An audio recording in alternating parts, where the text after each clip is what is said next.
Bonsoir mesdames, bonsoir messieurs, ravi de vous retrouver une fois de plus dans ce magazine, notre dossier sur Canal Télévision. Nous avons ce plaisir de recevoir ce soir Chris Mukendi, cadre et communicateur au sein de FDCA de Modeste Bahati. Luc, vous savez que Luc, on va épiloguer sur l'actualité qui sévit en RDC et particulièrement à Kinshasa. Bonsoir monsieur Chris, ravi de vous avoir sur ce plateau. Merci pour l'invitation. On va discuter un tout petit peu sur l'actualité qui a sévi en RDC. Mais bien avant, vous êtes cadre au sein de FDCA de Modeste Bahati. Bon, peut-on savoir la santé politique de votre parti? Merci pour la question. Le parti se porte merveilleusement bien.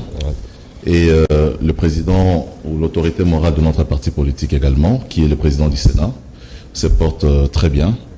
Et nous sommes engagés dans cette arène politique au sein de l'Union sacrée pour accompagner les chefs de l'État à matérialiser sa vision du peuple d'abord, mais aussi au vu des perspectives électorales qui arrivent.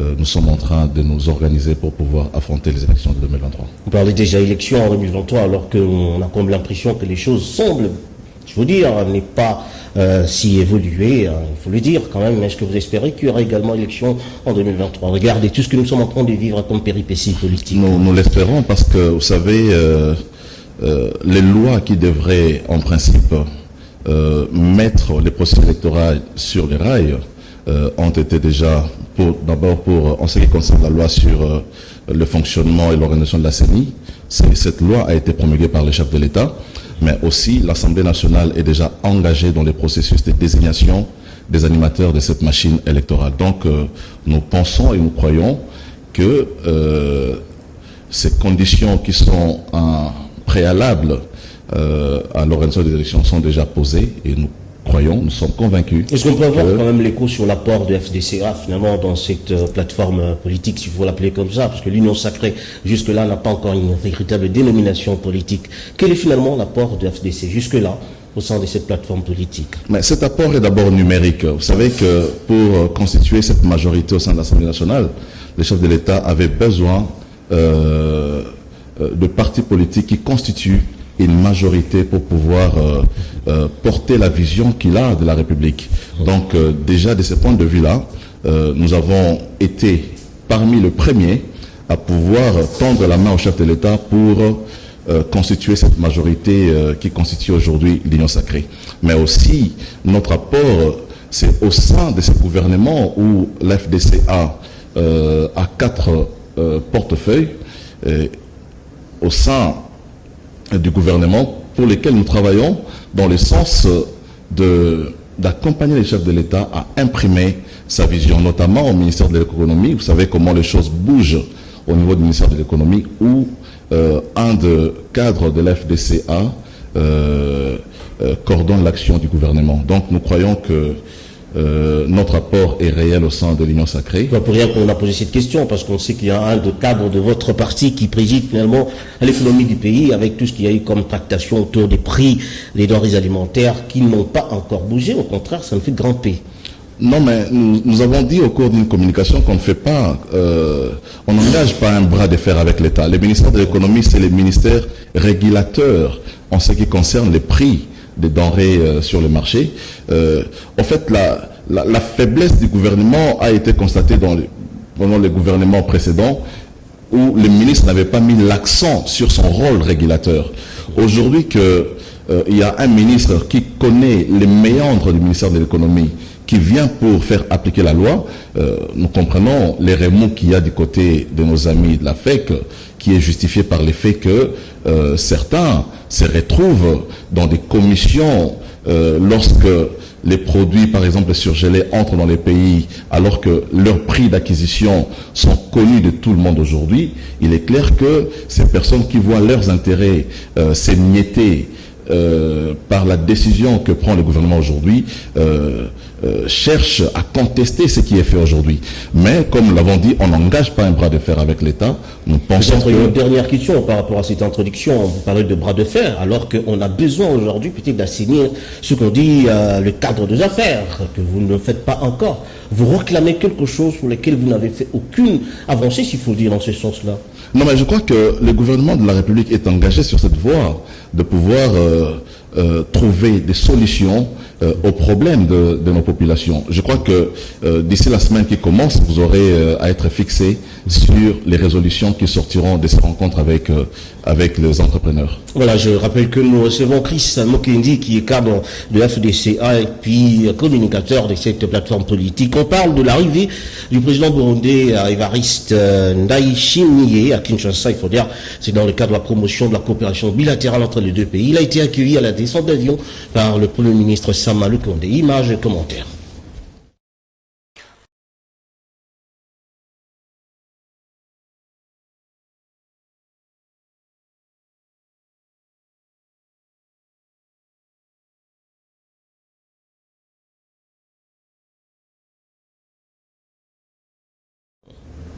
Voilà, donc l'arrivée du président burundais Évariste Ndayishimiye, il a été accueilli à sa descente d'avion par le Premier ministre Sama Lukonde. C'est là dans le cadre de la promotion des coopérations bilatérales entre les deux pays. Images et commentaires. En visite d'État en République démocratique du Congo, le président de la République du Burundi, Évariste Ndayishimiye, a été accueilli ce lundi soir à l'aéroport international d'Njili par le Premier ministre congolais Jean-Michel Sama Lukonde. Cette visite d'État s'inscrit dans le cadre du renforcement des relations d'amitié, de fraternité et de coopération qui existent entre le Burundi et la RDC et renforcée par la volonté des deux chefs d'État.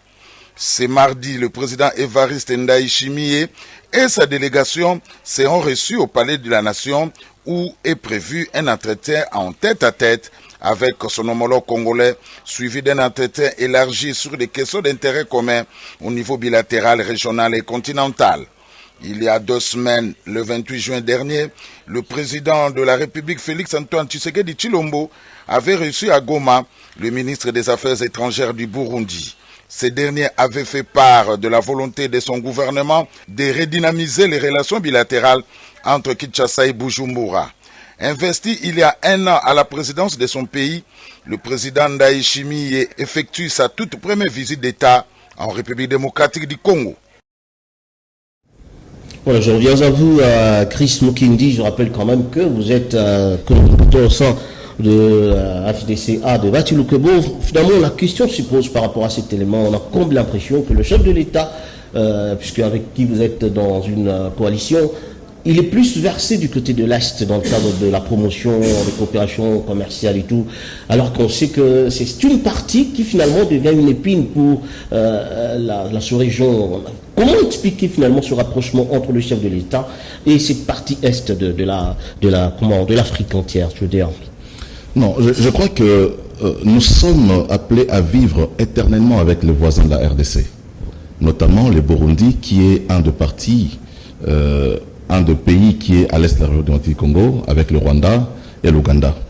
Mais aussi c'est à cause de la proximité de nos frontières ou de la fluidité dans les commerces qui existent, le commerce transfrontalier entre la RDC et les pays de l'Est. Vous savez, il y a un mouvement de population extraordinaire dans ces coins de la République qui permet à ce que ces mouvements soient régulés par des accords qui permettent à ce que les relations entre les deux pays soient des relations en tout cas harmonieuses. Donc je ne pense pas que le chef de l'État privilégie la partie Est, mais il y a de même aussi avec l'Angola qui n'est pas de la partie Est, mais avec qui nous entretenons de très bons rapports, où le chef de l'État aussi a eu à séjourner en Angola. Hier c'était le Rwanda, c'était l'Ouganda, aujourd'hui c'est le Burundi, sûrement il y aura la Tanzanie finalement. Comment coiffer toute cette partie de l'Est alors que c'est finalement une guerre entre, quand même, je ne dis pas Est-Ouest, mais ce sont des relations normales. Ce sont des relations normales. Il n'y a pas l'anguille sous roche. Dans la mesure où il n'y a même pas un fleuve qui nous sépare. Vous savez, avec le Congo-Brazzaville, il faut prendre un canot rapide pour traverser. Mais entre le Rwanda et la RDC, vous entrez à pied. Vous n'avez même pas besoin d'un véhicule pour entrer à Gisenyi lorsque vous êtes à Goma. Donc, mais aussi, il y a une forte transaction commerciale entre les pays qui sont à l'est de la RDC, qui fait que les populations congolaises entrent régulièrement dans ces pays et vice-versa. Donc il est tout à fait normal que les deux pays puissent se mettre d'accord pour pouvoir harmoniser les relations, beaucoup plus les relations commerciales. Alors comment rallier finalement cette guerre, n'est-ce pas, à l'est de la République, qui est fomentée également par certains de ce pays, et l'approche, je veux dire, diplomatique finalement du président de la République, je veux dire Félix Antoine. Alors comment finalement relier cette approche?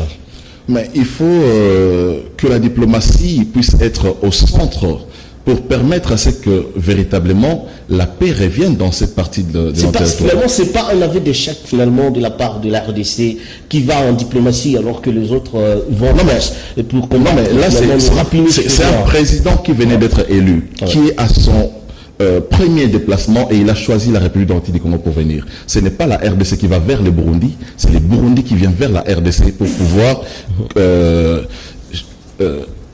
engager des accords avec notre pays.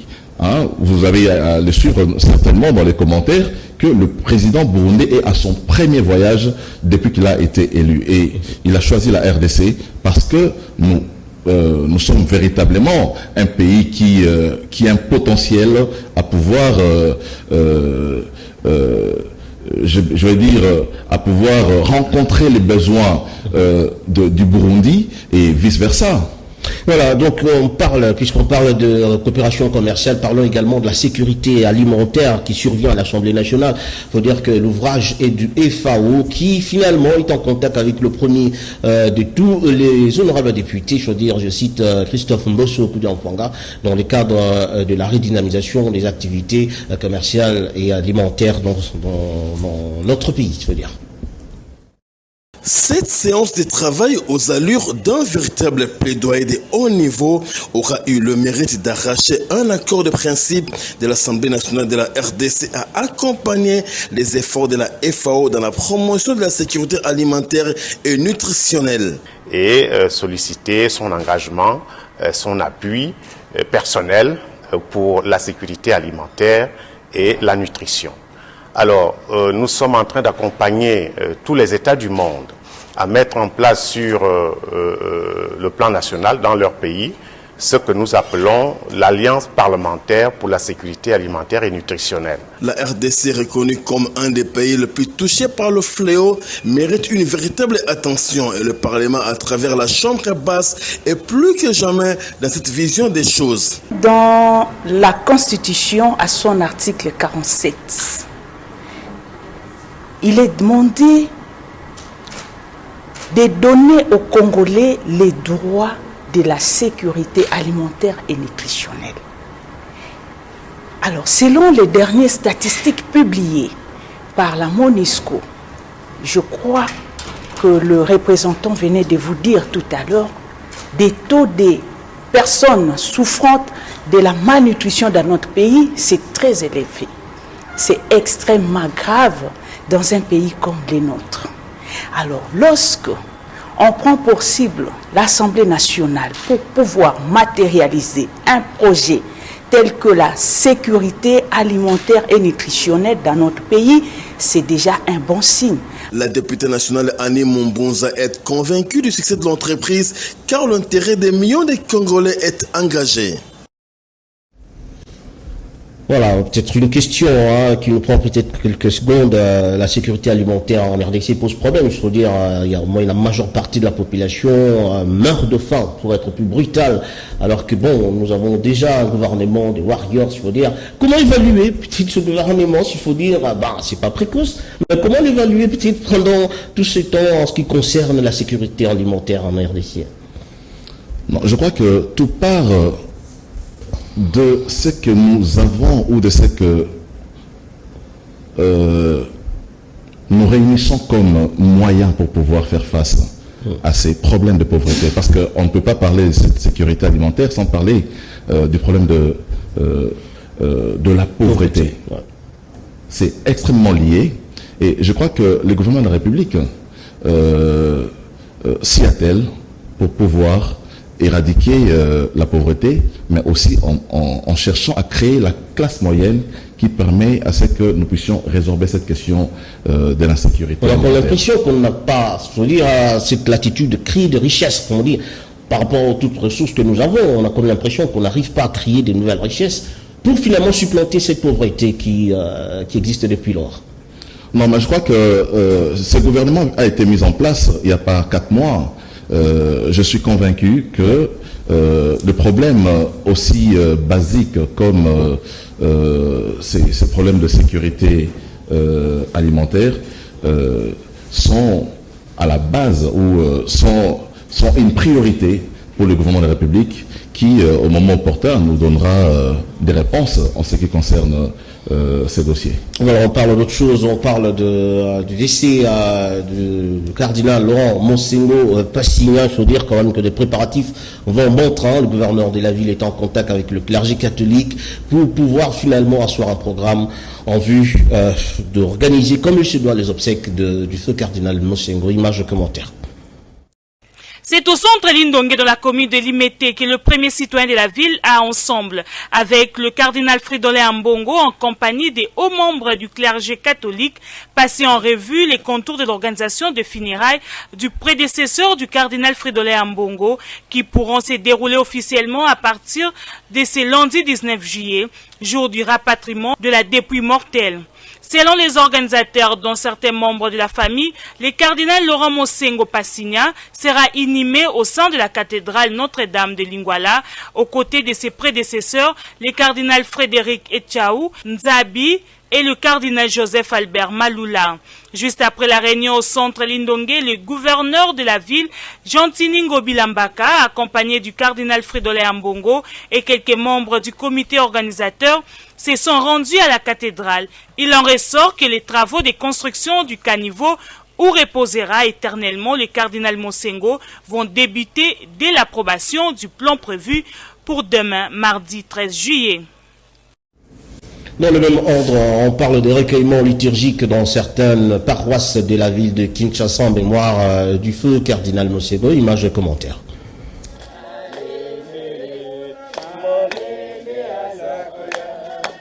Une messe d'action de grâce a été organisée à la paroisse Sacré-Sauveur sous l'égide du curé Blaise Paula en mémoire du feu Laurent Monsengo Passigna, l'ex-cardinal de la République démocratique du Congo, décédé le dimanche dernier à Paris à l'âge de 81 ans.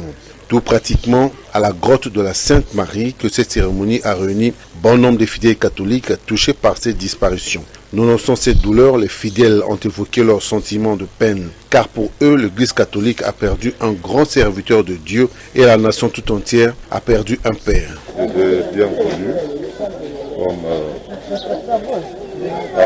d'abord comme secrétaire général de la conférence épiscopale. En ce moment-là, il était abbé. Et j'ai aussi assisté quand il a été sacré évêque par le pape Jean-Paul II, c'était au Palais du Peuple. Après la mort du cardinal Etchaou, il est devenu archevêque de Kinshasa. Il a travaillé pendant très longtemps comme archevêque. Et puis, celui qui avait présidé les travaux de la conférence nationale souveraine. Et là aussi, il a montré qu'il était un grand intellectuel. Il a bien dirigé ses travaux jusqu'à la clôture. Depuis hier, c'est là où nous avons reçu le message que le cardinal Monsengo n'est plus. Nous sommes là tellement tristes pour notre cardinal. Et nous attendons maintenant le programme, comment on va fixer pour les obsèques de notre cardinal. Signalons que Laurent Monsengo Passigna fut prêtre, docteur en écriture sainte, professeur de théologie, archevêque puis cardinal. Alors, on reste sur le dossier pour parler de l'homélie refondatrice de Monsengo, sublime prononcée sous l'engagement citoyen dans le cadre du redressement politique en République démocratique du Congo. On suit le discours de Monsengo. Le corps de Christ, le corps de Christ, le corps de Christ, le corps de Christ, le corps de Christ, le corps de Christ.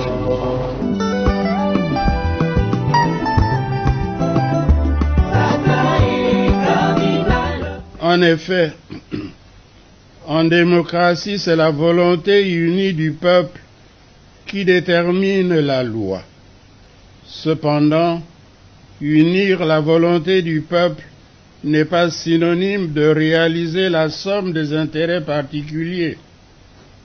C'est un travail qui suppose qu'on les évalue et qu'on les harmonise en fonction d'une hiérarchie des valeurs équilibrée. Car sans ces valeurs, le système politique qui se dirait démocratique serait en réalité un totalitarisme sournois. Il y aurait moyen d'améliorer en ce sens-ci. Il faudrait que nous arrivions, au lieu de nous chamailler sur les termes, que nous arrivions à donner aux termes le contenu que nous voulons. Si ce contenu que nous voulons donner à nos termes nous amène à avancer petit à petit, tant mieux. S'il ne nous aide pas à aller de l'avant, nous devons, ce qui est certain, c'est que il faut que, à tout prix, le peuple ait son compte dans ce que nous voulons.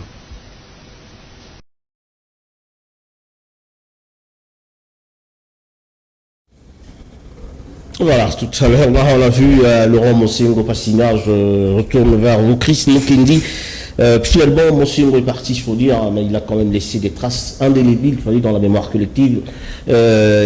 Peut-être, au sein de votre classe, au sein de votre parti politique, vous avez également des souvenirs de Mosengo. Est-ce qu'on peut en avoir un ou deux, par exemple, dans ce cadre-là? Non, mais s'il faut parler de souvenirs de Mosengo, c'est tellement énorme que nous saurons les citer. Ici, il faut d'abord saluer sa mémoire, reconnaître que c'était une grande figure politique et sociale dans la vie de notre pays, qui était inlassablement engagé dans le processus de paix et de réconciliation entre Congolais, où il a eu à mener, à jouer un rôle majeur. Et je pense que, en tant qu'homme d'église aussi, il a été un grand monsieur.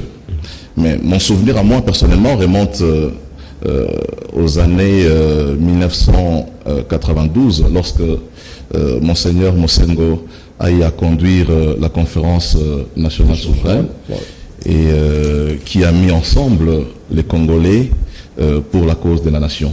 Donc je crois que c'est un monsieur pour qui nous devons en tout cas avoir beaucoup de déférence pour les combats qu'il a eu à mener à mettre les Congolais ensemble. Il faut quand même poser la question de savoir, parce que bon, c'est une éminence grise qui vient de partir, mais il y a quand même quelques soucis, il faut dire, de la part de la population, qui dit, mais comment expliquer qu'en dernière minute, on a comme l'impression que le gouvernement congolais a abandonné Mosengo jusqu'à friter même l'avion, pas affriter, louer même l'avion, qu'il a transporté, n'est-ce pas, à Bruxelles. Par Sassou Nguesso, on a comme l'impression que finalement le Congo n'a pas reconnu, je veux dire, la pertinence quand même de cette personnalité. Comment expliquer ça? Non, je ne pense pas. Je crois que c'est de la mauvaise communication simplement. Et je ne crois pas que le gouvernement de la République, parce que vous savez, Monseigneur Mosengo est un patrimoine national. Et de ce point de vue, je ne pense pas que le gouvernement pourrait, s'il a été saisi officiellement par les instances de l'Église catholique de ce qui que la santé de Monseigneur Mosengo nécessitait une évacuation urgente, je ne pense pas que le gouvernement pouvait traîner les pieds. Le gouvernement n'était pas au courant, veux-je dire? Non, mais être au courant de sa maladie peut-être, mais l'Église catholique est tellement organisée que le gouvernement ne peut pas venir s'y mixer dans la vie de l'Église. Hein. C'est au moment où l'Église peut manifester de l'intérêt ou manifester la main tendue vers l'État, que l'État peut venir intervenir dans les cas d'avoir des autorisations, par exemple, pour pouvoir l'évacuer. Je ne pense pas que on peut garder les signataires qui autorisent les documents qui nécessitent une évacuation urgente lorsque l'Église sollicite l'intervention de l'État dans ce sens-là. Je ne crois pas. Donc, j'imagine simplement qu'il y a une mauvaise communication autour qui a fait que, comme vous l'avez dit, qu'ils ont eu recourir à un avion médicalisé, peut-être parce que son évacuation ne devrait pas se faire par un avion ordinaire. Il fallait un avion médicalisé. Avions-nous des avions médicalisés dans le pays? C'est là qu'il faut réfléchir pour savoir si nous en avions, il faut recourir finalement. C'est notre voisin qui s'approche dans l'hypothèse où ça finalement, justement, c'est aussi une interpellation pour l'État congolais à pouvoir doter les pays des équipements nécessaires pour que ces cas ne puissent plus nous arriver à l'avenir. Finalement, Moussemou, certes, il est parti, mais il a laissé quand même une phrase importante qui parlait des médiocres qui devraient dégager. Est-ce que vous pensez que cette phrase peut encore faire, peut encore trémousser la classe politique aujourd'hui? Je crois que ça devrait résonner dans la tête de tout acteur politique, mais au-delà de la politique, de tous les acteurs sociaux, tous les acteurs culturels, je pense qu'on devrait laisser de la place à ceux qui méritent faire, qui ont de l'excellence dans l'art, de pouvoir prendre la place pour faire partir tous ceux qui sont médiocres. Voilà, on parle congolité, on prend ici Solange Mafuta, il est chargé de communication et de mobilisation au sein de Ensemble, le plateforme politique que gère Moïse Katumbi. La congolité, finalement, une proposition de loi par Noël Tchani et Nsingi Pololo. Étonné que notre pays soit dirigé par des gens qui ont des valeurs aussi aléatoires, aussi qui prennent une loi aussi importante à la légère. Vous imaginez, le Congo a combien de pays voisins? On a plus ou moins 9 pays voisins. Combien de mélanges il y a dans ce pays? Donc, qu'est-ce qu'on va faire avec ces enfants-là qui naissent de ces unions, qui sont issus des couples qui vivent aux frontières? Qu'est-ce qu'on va faire de ces enfants? On va leur dire, voilà, vous êtes bien, vous êtes intelligents, vous êtes méritants, vous avez toutes les capacités, mais malheureusement, il y a une loi ici au Congo qui fait que vous ne pouvez pas diriger le Congo, vous ne pouvez pas être magistrat, vous ne pouvez pas travailler au service de sécurité, vous ne pouvez pas être général, vous ne pouvez pas. Donc, est-ce que c'est normal pour des adultes de pouvoir penser, imaginer une loi aussi discriminatoire et en plus de cela, anticonstitutionnelle? C'est ça qui me choque, qu'il y ait des gens qui soient d'accord de mettre ça sur la table et d'y réfléchir. Alors que ce monde ici, tout le monde s'accorde, toutes les nations s'accordent à dire que le monde est un grand village. Donc tous les pays s'arrangent pour que les gens puissent venir, partir, habiter, travailler, se marier, être à l'aise et s'épanouir où ils veulent. Et nous, comme d'habitude, le Congo, avec toute la misère que nous avons, avec toutes les autres priorités que nous avons, nous allons encore tirer ce monde vers le bas. Vous vous rendez compte? On n'a pas de carte d'identité, on n'a pas de recensement, on ne sait même pas prouver, moi je ne sais pas prouver que je suis 100% congolaise, c'est parce que mes parents m'ont dit. Et là, ce n'est pas un jeu, c'est pas loyal de jouer ça comme ça avec les partenaires. Ça sera fragilisé, l'union sacrée sera fragilisée dans un pays qui n'arrive déjà pas à se lever, dans un pays qui n'arrive pas à s'organiser. Ça va créer une fracture, ça on peut rien faire contre ça. Chris Mukindi, la question quand même reste posée. Une loi, il faut dire, ignoble pour certains, une loi séparatiste, peut-être discriminatoire également pour les autres. Pourquoi finalement l'Union sacrée appuie une telle démarche? Il faut d'abord rappeler ici que l'auteur de cette proposition de loi n'est pas membre de l'Union sacrée. On sait que je sache. Nsingi Pololo? Tingui, c'est un député. Et vous savez qu'il soit membre de l'Union sacrée ou pas, vous savez que le mandat du député n'est pas un mandat impératif. Ouais. Donc, en rapport avec cette loi, je voudrais simplement rappeler que lorsque les pères de l'indépendance sont allés en Belgique pour réclamer l'indépendance de la RDC, l'essence même de l'indépendance était de se réapproprier du destin de notre pays, pour que le Congo ne soit plus jamais géré par des étrangers, en l'occurrence la Belgique. C'est ce qui a fait que lorsque nous avons accédé à l'indépendance, tous les postes où il y avait des étrangers, des Belges ou des Américains, tous les postes ont été repris par les Congolais qui devraient assurer le destin de leur pays eux-mêmes. Je crois que c'est ça même l'idée qui a motivé M. Noël Tchani à vouloir proposer cette loi. Moi je dis, c'est vrai que cette loi divise les Congolais, c'est vrai. Mais il n'y a pas de loi qui ne soit discriminatoire dans un pays. Toutes les lois sont discriminatoires. Prenons l'exemple de la loi électorale qui impose au candidat député national d'avoir l'âge de 25 ans révolu pour être candidat député national. Pour celui qui a 21 ans, 22 ans, 23 ans, la loi revêt un caractère discriminatoire. Et même pour les candidats président de la République, à qui on oblige de verser la caution de 100 000 $ pour être candidat président de la République. Ça veut dire que lorsque vous n'avez pas 100 000 $, lorsque vous avez 99 000 $, vous ne pouvez pas être candidat président de la République. Dans tout le monde entier, il y a toujours des lois qui ont un caractère discriminatoire. Tout ça pour justifier finalement cette loi qui est discriminatoire. Non, non, c'est pas ça que je justifie. Moi, je justifie la démocratie. La démocratie veut aussi dire la liberté d'expression. On ne peut pas empêcher un intellectuel de réfléchir sur la manière dont il veut que son pays réfléchir, soit mais géré. la bonne réflexion, il faut dire. Pas de justement, quand même.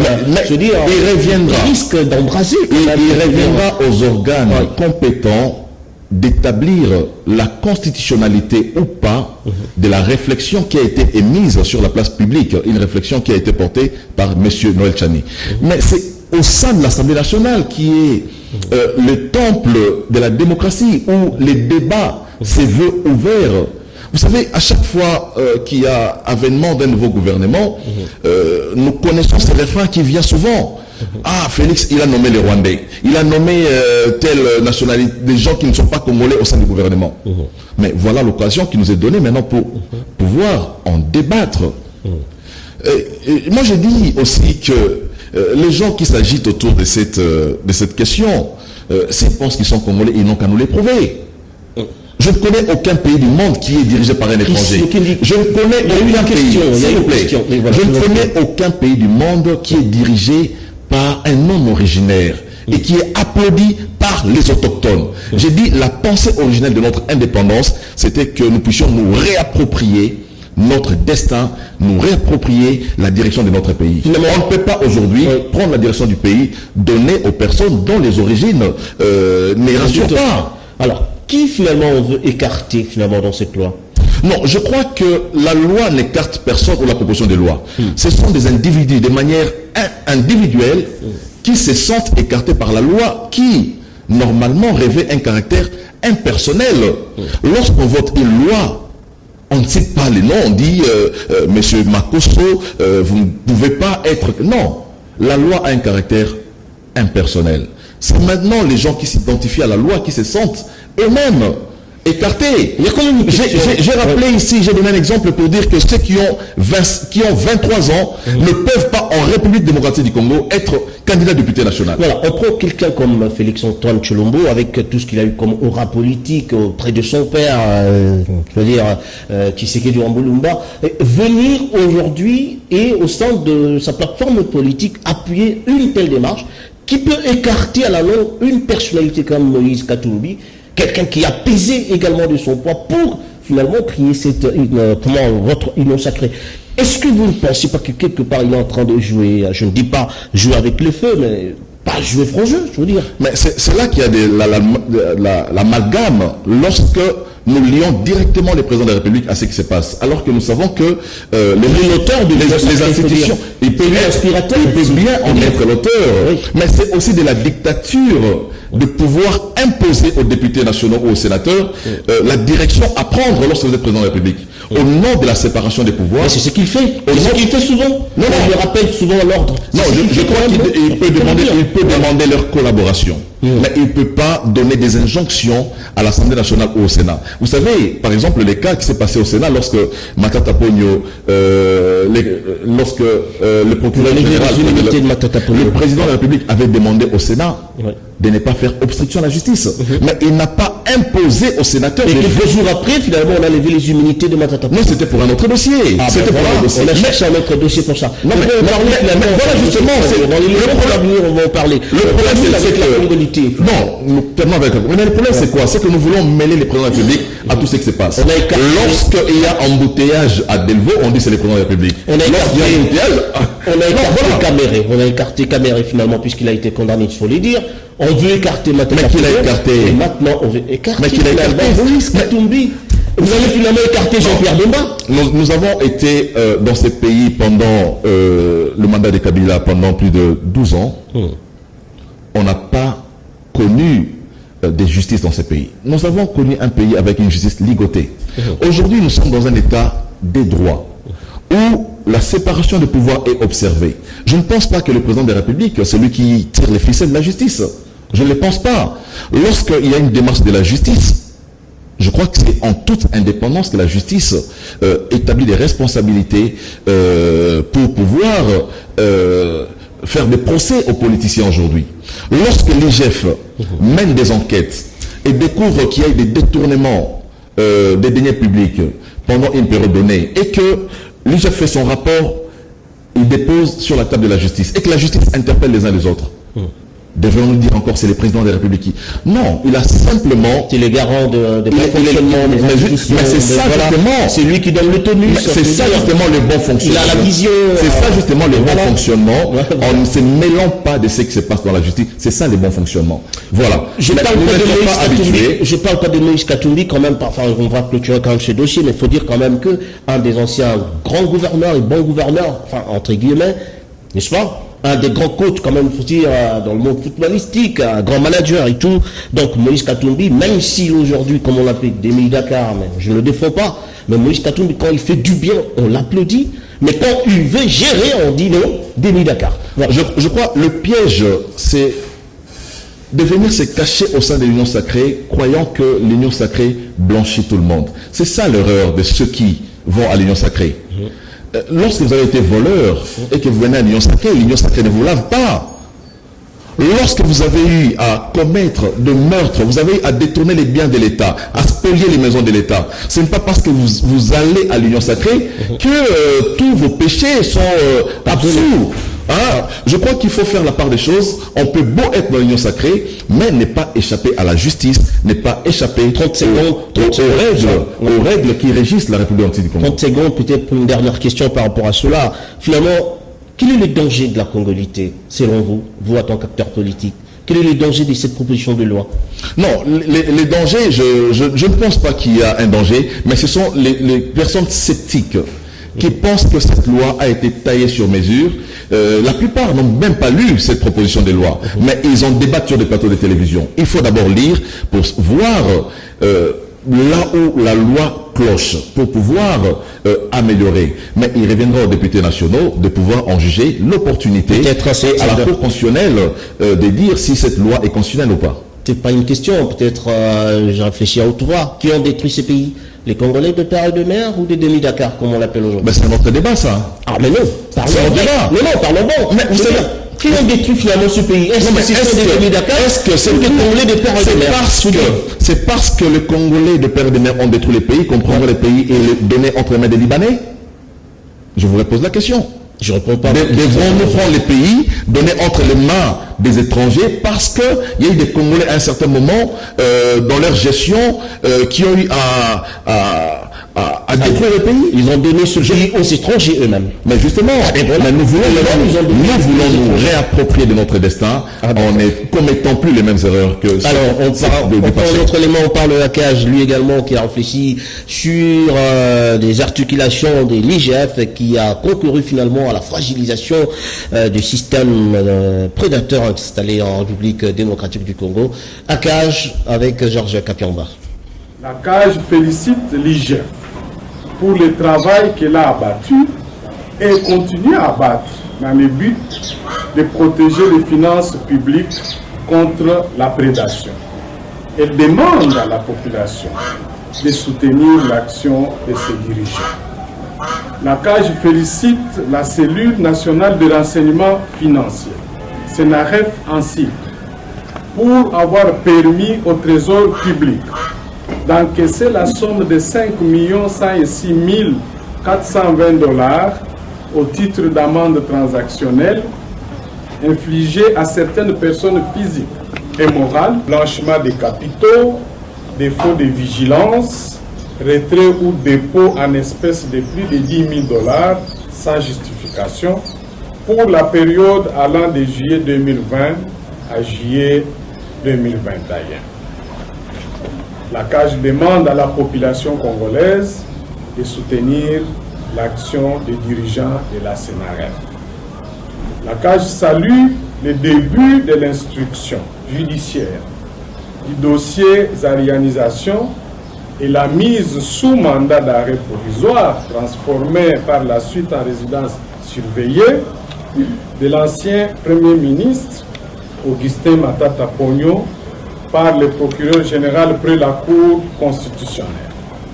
Cette interpellation démontre que les signaux de la bonne gouvernance s'orientent dans la bonne direction.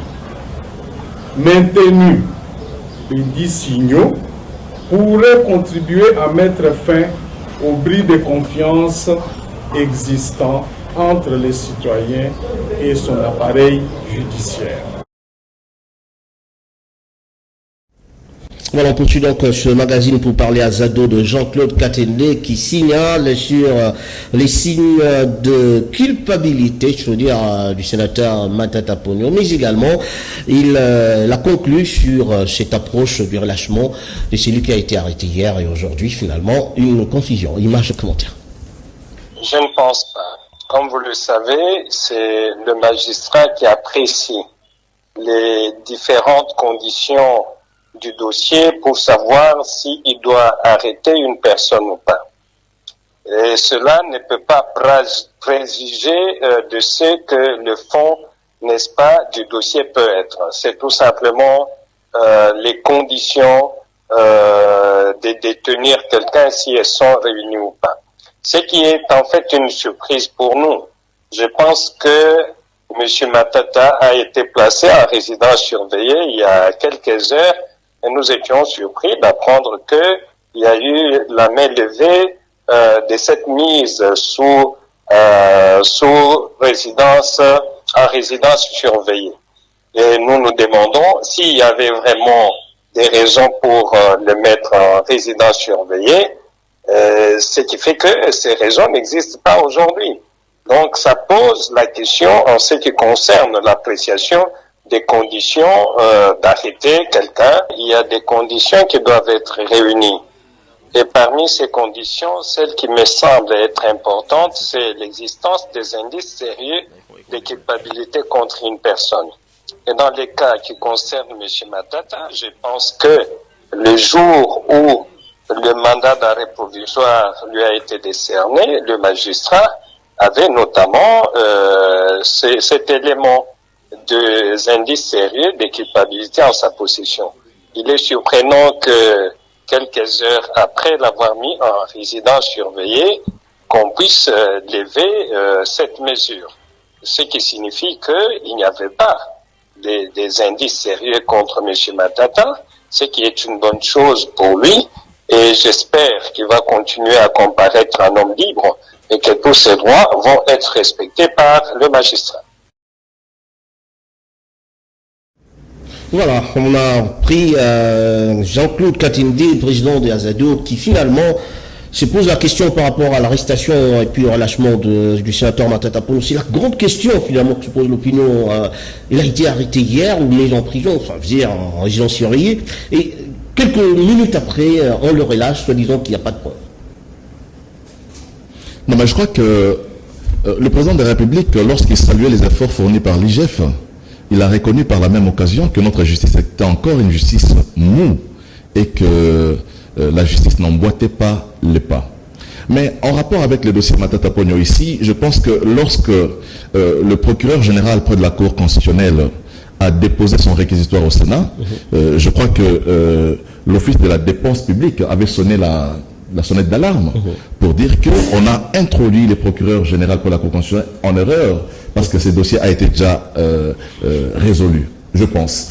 Donc, moi, ce que je réprouve, c'est cette attitude qui fait que la justice sollicite auprès de l'institution où Matata Ponyo siège la levée de ses immunités et qu'il n'y ait pas des indices sérieux de sa culpabilité dans ces dossiers. Ce qui fait qu'à l'avenir, cette synergie qui devrait exister entre la justice et l'institution Sénat risque d'être mise à l'épreuve. Prochainement, je pense que lorsque la justice sollicitera du Sénat une autorisation de poursuite, les sénateurs auront raison de voter comme ils ont eu à voter lors du premier réquisitoire du procureur près de la Cour de cassation. Donc, moi je considère que notre justice devrait être une justice professionnelle qui devrait, avant de pouvoir se lancer dans ces processus, recueillir les éléments probants qu'il existe réellement des preuves qui chargent un sénateur avant de pouvoir solliciter... Finalement, la question se pose, qui est finalement derrière cette démarche de vouloir clouer Matata Ponyo? Je crois que Matata Ponyo a géré ce pays pendant plusieurs années. Il a eu la malchance, Matata, d'être lui-même le Premier ministre et le ministre des Finances. Il est aujourd'hui victime de ses propres turpitudes parce qu'il y a des dossiers pour lesquels il devra rendre compte, notamment les dossiers Bukangalonzo pour lesquels il a échappé au Sénat. Mais je pense que Matata Ponyo a des comptes à rendre aux Congolais. Il n'est pas encore blanchi, il faut dire. Il est blanchi pour un dossier, mais il y a beaucoup de dossiers qui sont sur la table de la justice contre M. Matata Ponyo. Donc, je considère qu'il faut laisser à la justice le temps de faire son travail. Ça veut dire qu'il est encore dans les collimateurs de la justice. Justement, il est encore dedans, il n'est pas sorti complètement. Apparemment, ça vous égaye finalement que Matata Ponyo soit dans cette situation. On a comme l'impression au sein de l'Union sacrée. Non, ce qui nous arrange, c'est qu'aujourd'hui, nous avons restauré un état de droit où la justice est au centre de toute action politique, économique et sociale. Nous avons vécu dans ces pays où les gens pouvaient détourner l'argent du trésor public, l'utilisant à leur gré, comme si c'était leur propre argent. Vous avez eu à prendre connaissance du dossier des cartes Visa où des dignitaires de la République se servaient à la source sans pour autant suivre la chaîne des dépenses, des copines à Dubaï qui utilisent des cartes Visa pour pouvoir se servir de l'argent du peuple congolais. Et ce sont ces pratiques que nous avons réprouvées. Et nous pensons que toutes les personnes qui ont été auteurs de ces pratiques-là devront à un certain moment... Vous parlez de la justice, c'est une justice jusque-là à double vitesse, puisqu'il y a encore des poulains de l'Union sacrée qui sont également, je veux dire, empêtrés dans des dossiers, mais qui ne sont pas inquiétés, je veux dire. Non, je crois que la justice a un agenda. Nous ne pouvons pas dire à la justice... ça va vite pour les autres. Non mais ça va vite. Ils ont eu à gérer les pays pendant 18 ans, c'est tout à fait normal. Lorsque vous avez en face quelqu'un qui a géré pendant 18 ans et l'autre qui a géré pendant 2 ans, il est clair que lorsque vous amorcez des actions, même si les deux dossiers se trouvent sur votre table, c'est tout à fait normal. C'est évoqué 18 ans, ça veut dire qu'on commence à fouiner dans le passé. Mais c'est pas le président de la République qui fouine dans les passés, c'est la justice. Il avait dit que lui ne fouinera pas dans les passés, c'est un travail de la justice. Et il pousse la justice à fouiner dans le passé. Mais la justice devra aller même jusqu'en 1960. Ah bon? C'est une bonne chose. C'est qu'on attend également les autres également devant la barre, je veux dire. C'est ce que nous attendons. Entre autres. Effectivement. Entre Eteni Lomondo. Voilà. Si vous voulez que je les cite.